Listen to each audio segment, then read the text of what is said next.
بسم اللہ الرحمن الرحیم۔ السلام علیکم ورحمۃ اللہ وبرکاتہ۔ آج کی ہماری اس گفتگو کا عنوان ہے کہ 6 ماہ کی حاملہ عورت کے مرنے پر بچے کو آپریشن کے ذریعے سے نکالنا جائز ہے یا ناجائز ہے۔ سوال یہ ہے کہ اسلامی عقیدہ کے مطابق 120 دن میں بچہ ماں کے پیٹ میں جاندار شمار ہوتا ہے، یعنی 120 دن میں ماں کے پیٹ میں پرورش پانے والے بچے میں جان آ جائے گی، جبکہ میڈیکل تھیوری کے لحاظ سے بھی 120 دن کے بعد بچے میں جان پیدا ہو جاتی ہے۔ اب مسئلہ یہ ہے کہ اگر کسی بیماری کی وجہ سے یا دل کا دورہ پڑنے کی وجہ سے حاملہ عورت 6 ماہ کے حمل میں وفات پا جاتی ہے، جبکہ بچے کی پیدائش 9 ماہ میں ہوتی ہے،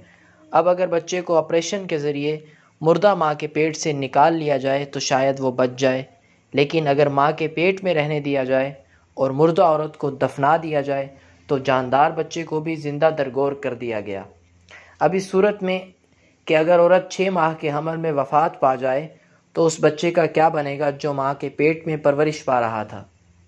تو میرے محترم سامعین، اس کا جواب یہ ہے کہ اگر اس کا وثوق ہو، یعنی اس بات کا اعتماد ہو کہ بچہ زندہ ہے، اور یہ کہ اگر آپریشن کے ذریعے بچے کو نکالا جائے گا تو اس کے زندہ رہنے کے امکانات ہیں، تو اس صورت میں آپریشن کے ذریعے بچے کو نکال لینا صحیح ہے۔ لیکن اگر اس چیز کی کوئی امید نہیں ہے، کوئی وثوق نہیں ہے، تو پھر لاش کو تکلیف دینا مناسب نہیں ہے، جائز نہیں ہے۔ اگر اس بات کا بھرپور اعتماد ہو کہ بچہ زندہ ہے، اس میں جان آ چکی ہے، اور آپریشن کے بعد نکالنے کے بعد بھی